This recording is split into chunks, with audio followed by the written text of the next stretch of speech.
Taklim di saat ini yaitu malam Senin dengan kajian Fadhailul Amal, referensinya kitab Duratun Nasihin.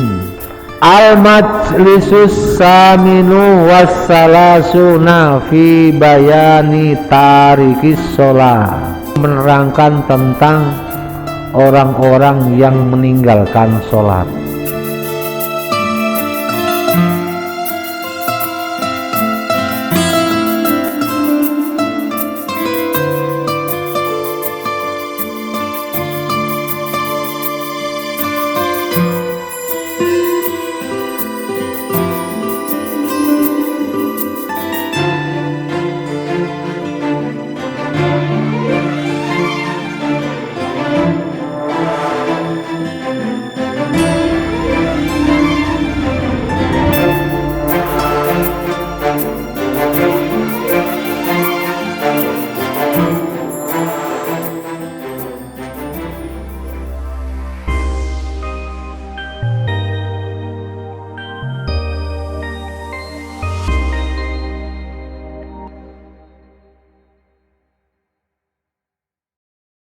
Assalamualaikum warahmatullahi wabarakatuh.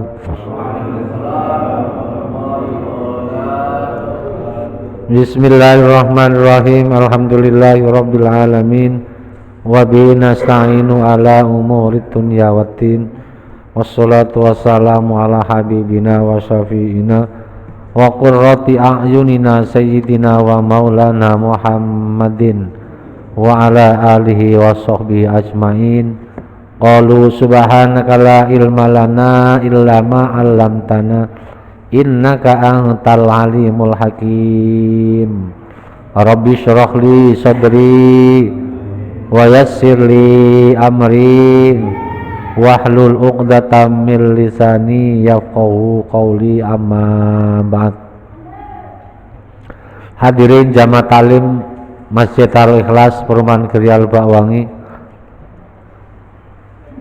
Sepatan Timur, Tangerang, Banten, yang senantiasa dirahmati Allah Subhanahu wa taala. Syukur alhamdulillah senantiasa kita panjatkan kehadirat Allah Subhanahu wa taala atas segala nikmat dan karunia-Nya.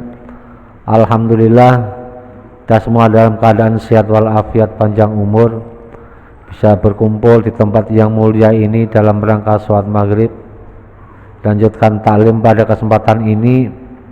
Semoga kehadiran kita di tempat ini bagian daripada syukur kita kepada Allah Subhanahu wa taala. Semoga Allah berkenan melimpahkan nikmatnya, melimpahkan karunia-Nya dan rahmat-Nya yang lain kepada kita semua, amin ya rabbal alamin. Salawat salam semoga tercurahkan pada baginda Nabi Agung Nabi Muhammad sallallahu alaihi wasallam dengan ucapan Allahumma sholli ala sayyidina Muhammad wa ala ali sayyidina Muhammad. Semoga kita termasuk umatnya kelak yang akan mendapatkan syafaatnya, amin ya rabbal alamin. Hadirin jamaah taklim sekalian, mari kita lanjutkan taklim di saat ini yaitu malam Senin dengan kajian Fadhailul Amal, referensinya kitab Duratun Nasihin. Kemarin sampai halaman 135 apa 134 Pak? 134. Jadi 134 ini menceritakan tentang sampai habis, ini ceritanya sampai habis tentang ceritanya Nabi Idris. Kemarin sepenggal pertemuannya lalu sudah kita sampaikan, yaitu diantaranya kisah Nabi Idris ini. Nabi Idris kedatangan seorang tamu, ya, malaikat yang menjelma seorang laki, taunya itu malaikat Israel. Sudah kita sampaikan menggalanya di pertemuan yang lalu, di sebelum lebaran, sebelum puasa.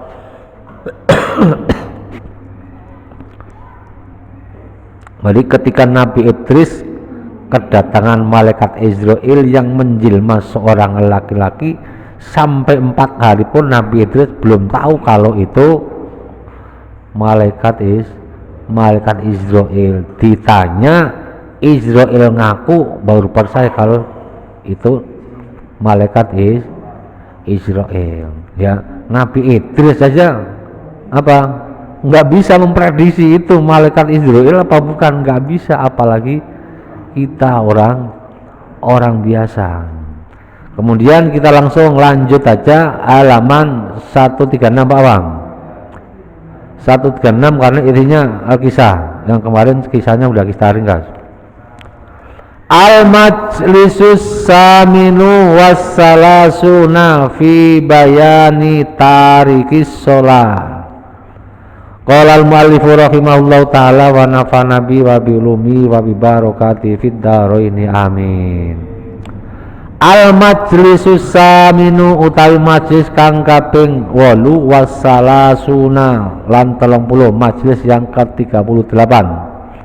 Fi bayani tarikis sholati, menerangkan tentang orang-orang yang meninggalkan sholat.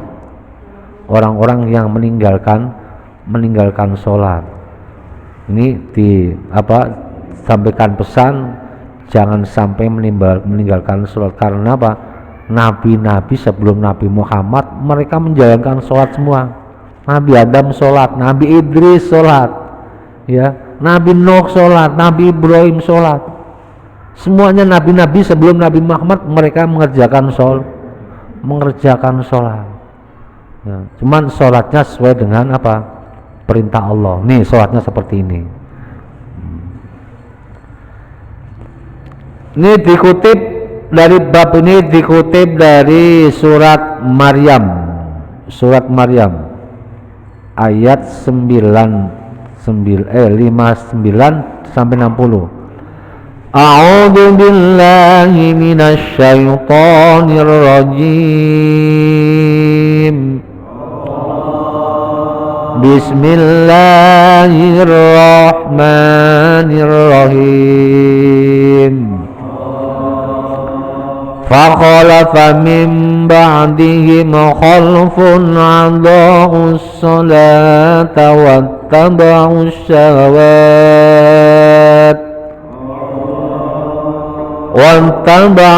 syahawati fasawfa yulqawna ghayya illa man taba wa amana wa amila shalihan fa ulaika yadkhuluna al-jannata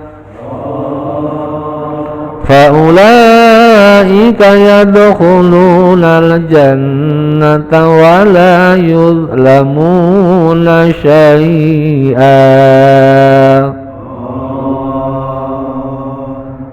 Fakhalafa min ba'dihim khalfun. Nah, ini kenapa ini ayat ini menerangkan tentang orang yang meninggalkan sholat, dikutip dari surat Maryam 59 sampai 60. Karena ayat sebelumnya menceritakan tentang cerita Nabi Idris dan keturunan Nabi Idris sampai ke bawah sampai Nabi sampai keturunan Israfil. Bukan Israfil. Kalau Israfil malaikat, kalau Israel ya keturunan Nabi.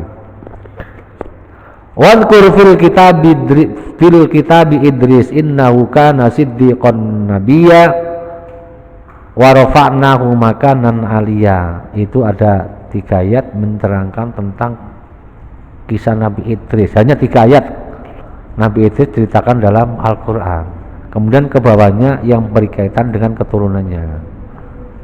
Nah, terusnya ayat tuh ya, karena dari keturunan mereka ulaika ma'alladina an'amallahu alaihim minan nabiyyin. Keturunan Nabi Idris itu mereka orang-orang yang telah diberikan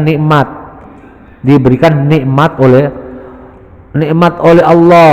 Siapa itu mereka? Min dzurriyyati Adam, dari keturunan Nabi Adam. Wa mimman hamalna ma'nuh, dan mereka orang-orang yang ketika itu dibawa bersama Nabi Nuh selamat di perahu kapal besarnya Nabi Nuh. Wa min dzurriyyati Ibrahim, dan dari keturunan Ibrahim, berarti masuk keturunan Ibrahim. Kemudian wa Israil, dan keturunan Israil. Keturunan Israil berarti masuk mereka nabi-nabi, Nabi Yakub, Nabi Musa, Nabi Harun, Zakaria, Yahya, Nabi Isa. Mereka keturunan apa? Keturunan Bani Israel. Kemudian wa mimman hadaina wajtabaina, mereka semuanya itu dari orang-orang yang kami beri hidayah dan orang-orang yang dipilih, yang kami dipilih Allah menjadi nabi dan rasul. Dan keluarga mereka, keturunan mereka itu idza tutla alaihim ayatul rahmani kharru sujada, apabila mereka diseru untuk mengingat Allah, disampaikan ayat-ayat Allah, kharru sujada, mereka sujud. Ini menggambarkan apa? Mereka itulah sholatnya mereka sujud, ruku, mereka sholat, mengerjakan sholat.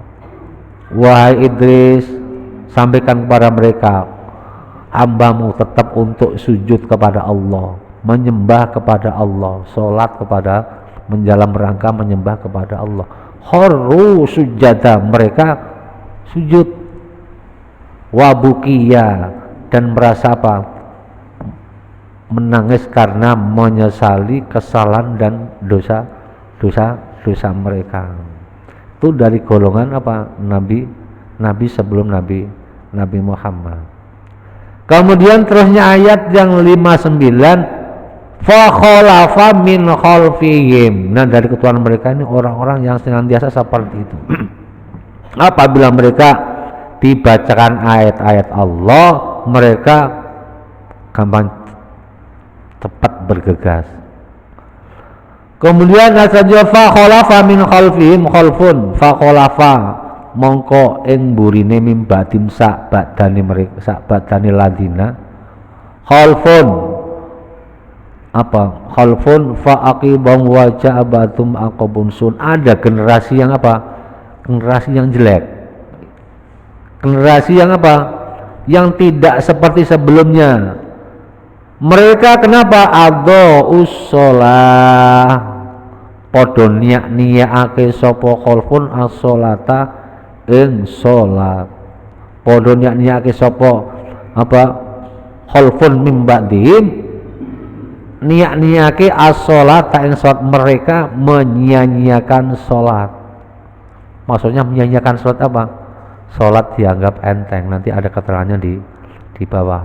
Sholat dianggap gampang, padahal sholat dikatakan sebagai tiangnya agama. Kalau tiangnya itu dianggap enteng, berarti tiang itu cepat rapuh. Kalau tiang cepat rapuh, bangunan cepat ambruk. Kalau sudah ambruk, apa yang terjadi? Wassalam. Tunggu kan hancuran. Untuk ini pesan ayat ini, jangan sampai kita meninggalkan apa? Keturunan generasi kita yang senantiasa menganggap sholat itu enteng, menganggap sholat itu ringan. Kemudian di ayat-ayat yang lain, An-Nisa ayat 9, wal yakhshal ladzina law taraku min khalfihim dzurriyyatan dhi'afan khafu 'alaihim wal yattaqullaha wal yaqulu qawlan syadida. Wal yakhsha, dan hendaknya mereka takut kepada Allah, yaitu apa? Alladzina law taraku min khalfihim, orang-orang yang mereka meninggalkan generasi sesudahnya, dzurriyyatan, keturunan, generasi anak-anak, di afan yang lemah. Dan keturunan yang lemah itu khawfu alim, yang mengkhawatirkan kepada mereka. Nah, jangan sampai, ini pesan ayat tersebut, jangan sampai kita meninggalkan keturunan generasi kita. Generasi ini bisa anak-anak, tidak harus anak-anak dalam keluarga, mungkin yang menjadi guru, Pak Yusuf, Pak Widodo, termasuk anak didik. Kemudian yang menjadi ketua lingkungan berarti anak muda. Jangan sampai kita meninggalkan mereka, anak-anak dan generasi kita menjadi generasi yang lemah. Generasi yang lemah. Lemah dalam hal apa ini? Dalam ayat ini ada usola, generasi yang suka menyia-nyiakan sholat, menganggap enteng sholat. Kemudian pesan Nabi, inna akhwafa ma akhafu ummati dha'ful iman. Inna akhwafa ma akhafu ummati dha'ful iman. Yang saya khawatirkan nanti setelah sepeninggalku, umatku mereka dha'ful iman, lemah iman. Jangan sampai anak-anak kita, keturunan kita setelah kita lemah dalam hal iman, dalam hal keyakinan, dalam hal tauhid. Kemudian lemah dalam hal, tujuannya apa? Jangan sampai lemah dalam hal iman agar keyakinan kita, keimanan kita mudah terkontaminasi, mudah tertukar dengan hal-hal yang tidak berharga dengan harta dunia. Kemudian keturunan yang lemah dalam hal ibadah, karena ibadah kacamatanya adalah tolok ukurnya adalah sholat. Untuk itu jangan sampai keturunan kita, anak-anak kita, generasi kita jangan sampai mereka meninggalkan sholat. Di sini menyia-nyiakan sholat, jangan sampai menyia-nyiakan waktu sholat. Di antaranya dha'ful iman taroku as-sholata fi waktu, mereka meninggalkan sholat pada waktunya. Itu jangan sampai, itu pesan Nabi. Karena wattaba'us syahawati, mereka mengikuti hawa nafsu. Karena lemah imannya, kemudian lemah ibadahnya, akhirnya selalu mengikuti perintah hawa nafsu. Kalau mereka mengikuti hawa nafsu, ya berarti tanda alamat bahwa mereka akan mengalami kesusahan. Kalau sudah seperti itu, fasaufa yalqauna ghayya. Kalau mereka selantiasa menyia-nyiakan sholat, mengikuti hawa nafsunya, fasaufa yalqauna ghayya, nanti mereka akan mendapatkan kesusahan, mendapatkan kesulitan. Karena orang-orang yang senantiasa kuat dalam ibadahnya, tadi tersebut, mereka akan dibimbing oleh Allah, akan dikasih petunjuk oleh Allah, dipilih oleh Allah, akan diberikan diberikan kenikmatan oleh Allah Subhanahu wa taala. Untuk itu semoga senantiasa keluarga kita, orang-orang yang senantiasa mendirikan sholat. Doa Nabi Ibrahim senantiasa kita baca, Rabbi ja'alni muqimas sholat. Ya Allah, jadikan aku orang-orang yang senantiasa mendirikan sholat.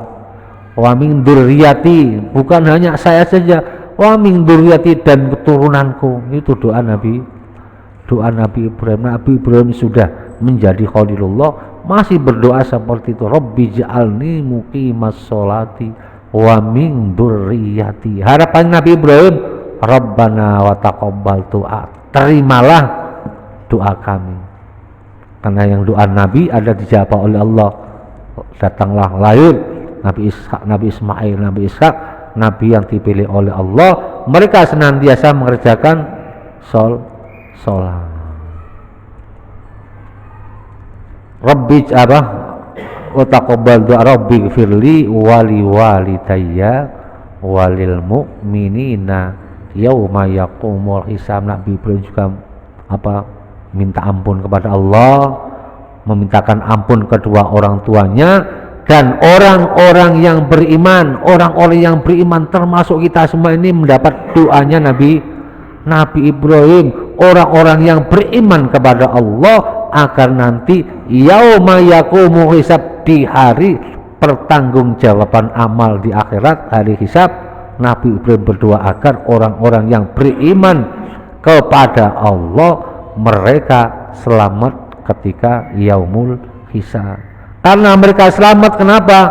Dosanya mendapatkan ampunan dari Allah Subhanahu wa taala. Karena mereka mendapatkan ampunan dari Allah, senantiasa ingat kepada Allah, dituangkan dalam sholat.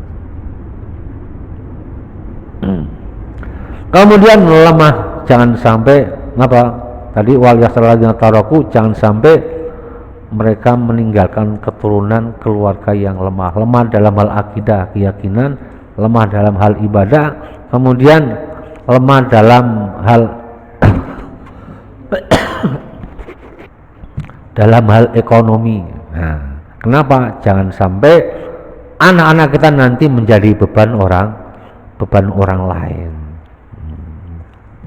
Karena suatu ketika ada seorang laki-laki datang kepada Nabi, "Ya Rasul, saya ingin menyedekahkan harta saya. Kamu punya duit berapa?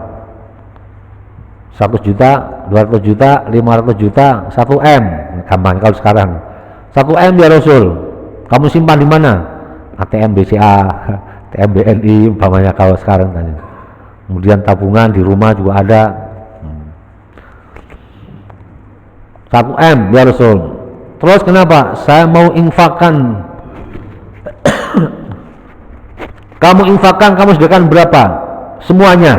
Loh, orang laki punya duit 1 M, pokoknya hartanya semua tetap 1 M. Kemudian kamu infakkan berapa? Semuanya ya Rasul. Kamu punya istri? Punya. Kamu punya anak? Punya. Kemudian jangan 100%. Kemudian rebukan pulang sampai sana lagi. Yaudah, saya infakkan 50%. Kamu masih punya keperluan yang lain? Masih punya. Punya siapa? Saudara? Punya. Jangan 150%. Pulang lagi. Yaudah ya Rasul, saya infakkan harta saya semua 30% dah. Nah, kalau 30% boleh. Nah, kalau 30% boleh. Ini menggambarkan apa?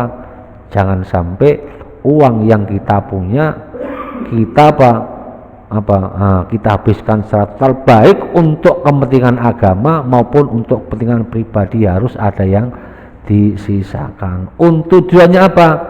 Anak-anak kita ntar jangan sampai mereka itu menjadi orang yang menjadi beban orang lain. Dan itu pun menggambarkan sebagai dalil bahwa la yazidu salasan fil mali indal wasiyah, tidak boleh orang wasiat untuk mewasiatkan dalam hartanya lebih dari 30%, dari 30%,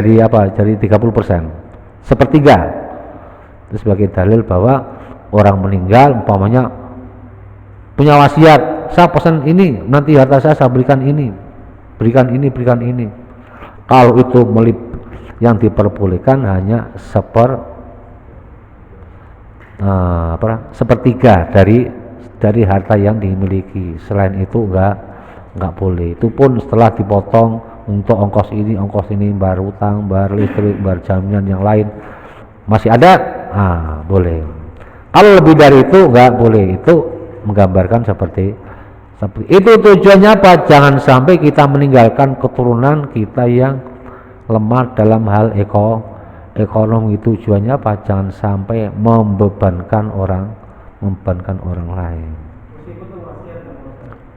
Meskipun itu wasiat, boleh wasiat, tapi jangan melebihi sepertiga dari harta yang dimiliki.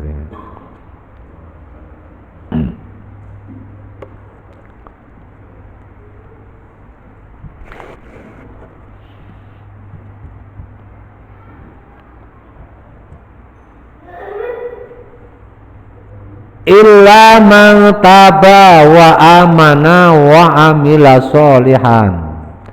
Nah, tadi orang-orang yang menyia-nyiakan waktu sholat, menyia-nyiakan sholat, itu mereka apa? Akan mendapatkan fasaufa yalqauna ghayya, akan menemukan apa? Ghayya, kecelakaan, celaka. Sesuatu yang tidak apa? Tidak membahagiakan endingnya. Untuk itu sholat perlu dirawat. Nanti keterangannya di bawah sini ada. Siapa itu orang-orang yang termasuk menyia-nyiakan sholat? Makanya dalam hadis Nabi, afdolul amal as-sholatu liwaktiha, sebaik-baik amal, sebaik-baik ibadah yaitu sholat yang tepat pada waktunya. Sholat maghrib, ya waktunya maghrib jam berapa? Langsung ketika kita dipanggil, Allahu Akbar wasari'u, cepat. Sholat asar juga begitu juga, cepat. Ya, jangan sampai kita apa? menunda-nunda waktu sholat. Nah, kalau sampai usia kita sampai, tiba-tiba waktu sholat kita masih apa? Tanggungan kena waktu sholat, tiba-tiba Israel teko. Nah, bagaimana? Nah. Untuk itu afdalul ibadah as-sholatu fi waqtiha, sholat yang tepat pada waktu. Yang dimaksud sholat tepat pada waktu ya sholat fardu. Kecuali illa man taba, kecuali kejaba wong tobat, tabakang tobat sapa man wa amana lan iman sapa man wa amila sholihan lan ngamal sapa man sholihan amal soleh. Kecuali mereka tidak akan mendapatkan kecelakaan, kesusahan kelak di akhirat, mendapatkan sisaan, mereka apa? Jangan diulangi lagi. Maksudnya perbaiki sholat kita, waktu kita, jangan sampai kita menyanyiakan waktu sholat. Wa amana wa amila sholihan, orang yang beriman dan beramal soleh, faulaika yadkhulunal jannata, mereka nanti akan mendapatkan balasan, mendapatkan pahala, masuk ke dalam surga. Wala yudlamuna syai'alan, ora tindolimi sapa ladina syai'an in suji-wiji. Maksudnya apa? Sekecil apapun yang kita pernah berbuat, amal kebaikan sekecil apapun tidak akan dikorupsi Allah. Nah, semuanya akan diperlihatkan. Wala yudlamuna, mereka tidak akan didolimi Allah.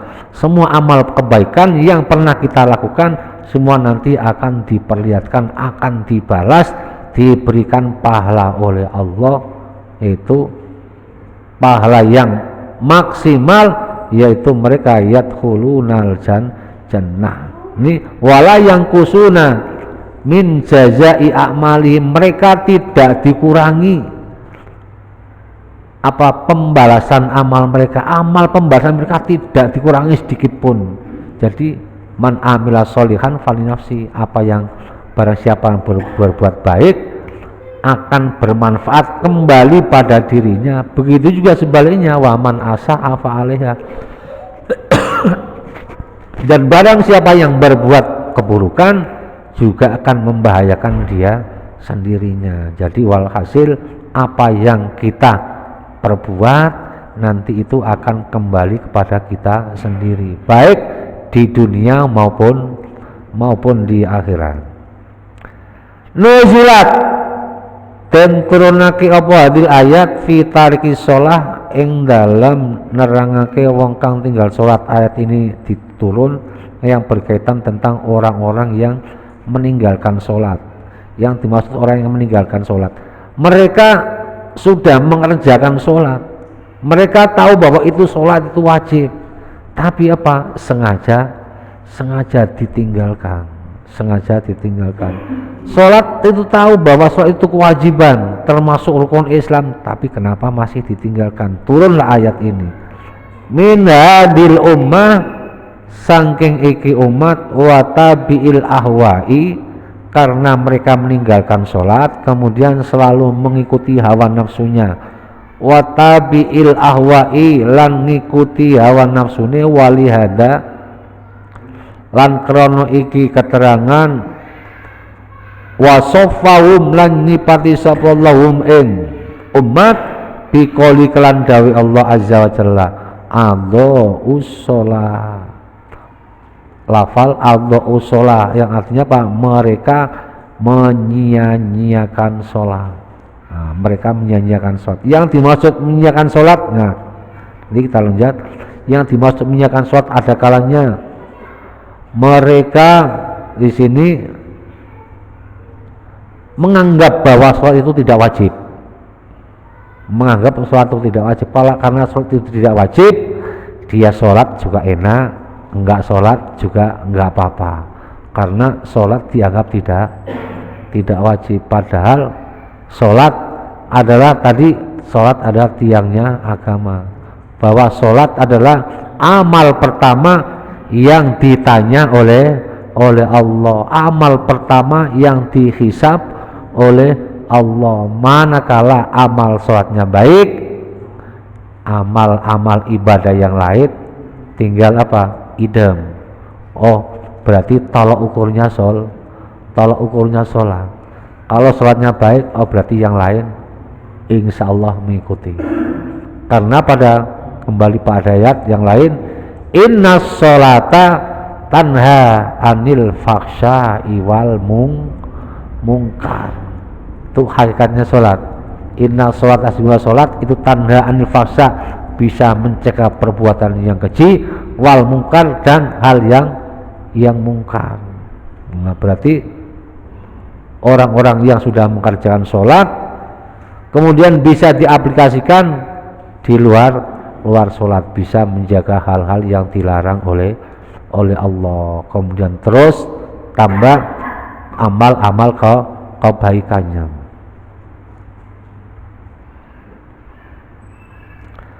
Anil Hasan bin Ali annahu qala idza dakhaltal masjida, nalikane masuk sira al masjida ing masjid, fasallim mongko awiyo salam sira ala nabi ing atase nabi sallallahu alaihi wasallam.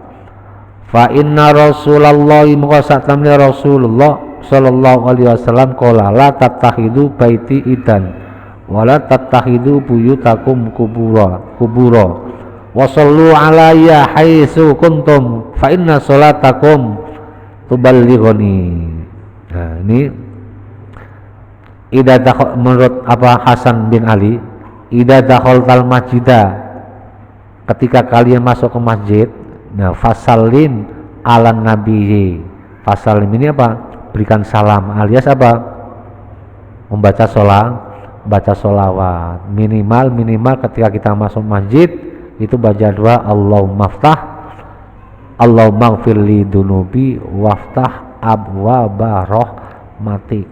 Berarti ketika kita masuk masjid ini dosa kita diampuni oleh Allah, kemudian Allah membukakan rahmat untuk kita. Allahumma gfirli dunubi waftah abwaba rahmatika, ya Allah ampunilah dosaku dan bukalah rahmatmu untuk saya. Kalau untuk saya berarti termasuk untuk keluarga saya, untuk istri saya, anak-anak saya, dan orang-orang yang ada di sekeliling saya. Itu jadi mafhumnya seperti itu. Fa inna Rasulullah sallallahu alaihi wasallam qala la tattakhidu baiti idan. La tattakhidu aja padha ngalap sira kabeh baiti ing rumahku idan ing nggon rame. Jadi apa maksudnya baiti ini apa? Baiti ini rumah Nabi, rumah tempat-tempat ibadah. Jangan yang engkau ramekan itu apa? Rumah-rumahku, tempat-tempat ibadah. Setelah tempat ibadah engkau ramekan dengan sholat, dengan baca sholawat, dengan zikir. Tapi wala tattakhidu buyutakum kubura. Jangan ojo padha ngalap sira kabeh buyutakum ing rumah sira kabeh iku kuburon ing kuburan sepi. Maksudnya jangan engkau jadikan rumahmu itu seperti kuburan. Maksudnya gimana? jangan jadikan rumahmu itu jangan tidak pernah dipakai untuk sholat, untuk zikir, untuk membaca Al-Quran. Berarti kalau kita membaca Al-Quran itu berarti meramaikan rumah kita. Kalau kita zikir di rumah berarti meramaikan rumah kita. Termasuk rumah dipakai tempat anak-anak ngaji itu juga untuk menghindari sepertinya wala tartahidu buyutakum kuburo. Jangan kau jadikan rumahmu itu menyeramkan, gambarnya itu. Jadi gambar seperti itu. Kenapa rumah yang menyeramkan? Rumah yang tidak pernah dibuat zikir kepada Allah, rumah yang tidak pernah digunakan untuk membaca Al-Quran, rumah yang tidak pernah digunakan untuk membaca sholawat, rumah yang tidak pernah digunakan untuk melaksanakan infak sedekah. Nah, rumah itu menyeramkan. Kata Nabi seperti jangan kau jadikan rumahmu seperti itu. Termasuk rumah yang menyeramkan apabila ada orang datang ke rumah kita diusir, dimaki, diomelin, dicaci maki. Itu rumah yang menyeramkan. Masuk rumah yang menyeramkan, penduduk rumahnya senantiasa jauh kepada agama, jauh kepada Allah. Itu rumah yang menyeramkan. Wala tatakhidu buyutakum kuburo. Jangan kau jadikan rumahmu rumah yang menyeramkan. Menyeramkan bukan menyeramkan secara fisik di dunia, menyeramkan nanti di akhirat di hadapan Allah Subhanahu wa taala. Wahai si hamba Allah, wahai seorang hamba, inilah rumahmu ketika engkau di dunia. Rumah yang sangat menyeramkan, ya ini ketika engkau dikasih rumah mewah, kebutuhan yang lengkap, fasilitas yang cukup, tapi fasilitas yang mewah ini tidak pernah engkau gunakan ingat kepada Allah. Walaupun kita tidak kita tidak sempat baca Al-Quran, tapi kita perintah anak-anak kita, ngaji, maghrib ngaji. Itu sama juga kita mendapatkan meramaikan rumah kita. Kita tidak sempat baca Al-Quran. Ada orang baca Al-Quran di masjid Al-Ikhlas, kirim kopi 1 gelas, makanan 1 piring, termasuk mendapatkan orang-orang tersebut meramaikan rumahnya. Kondisi seperti itu menggambarkan bahwa apa yang kita lakukan di dunia nanti berberkas di akhirat. Masih berapa menit lagi, Pak? 5 menit lagi. 5 menit.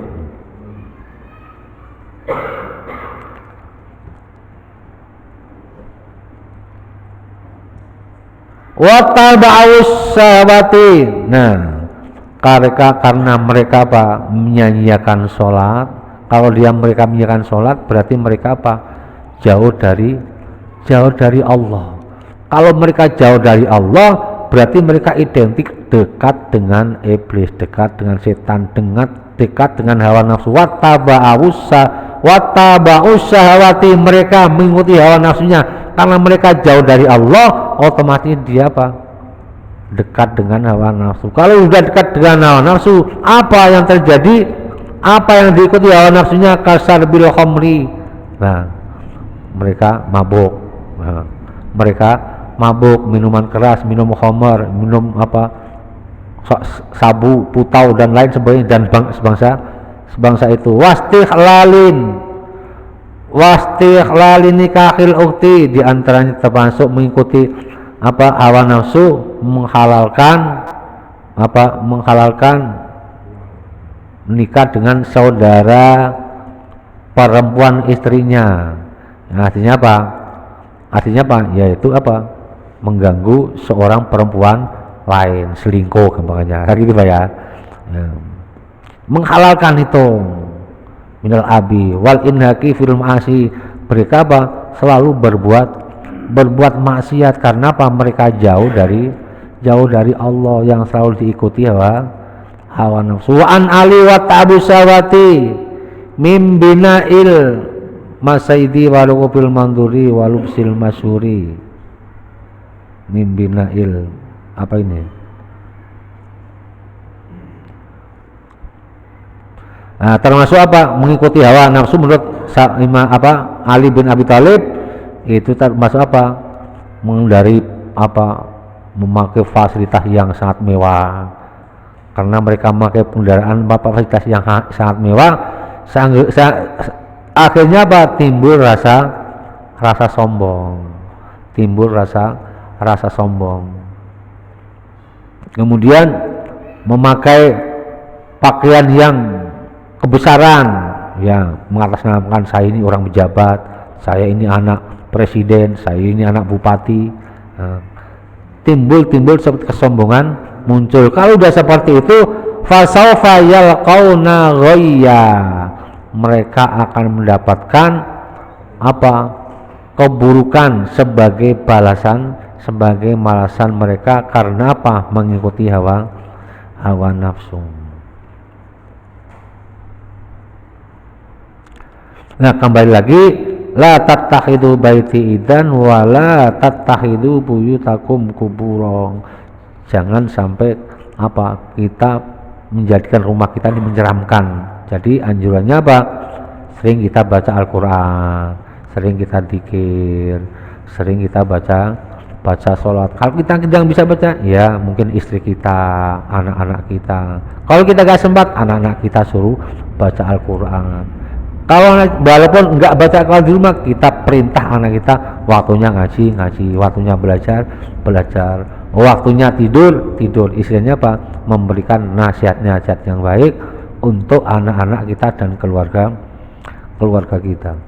Wasallu alayya haitsu kuntum fa inna sholatakum tuballighuni. Wa fi hadisin Aus radhiyallahu taala wallahu alam bishawab. Mungkin ini yang dapat kami sampaikan, mudah-mudahan ada manfaatnya.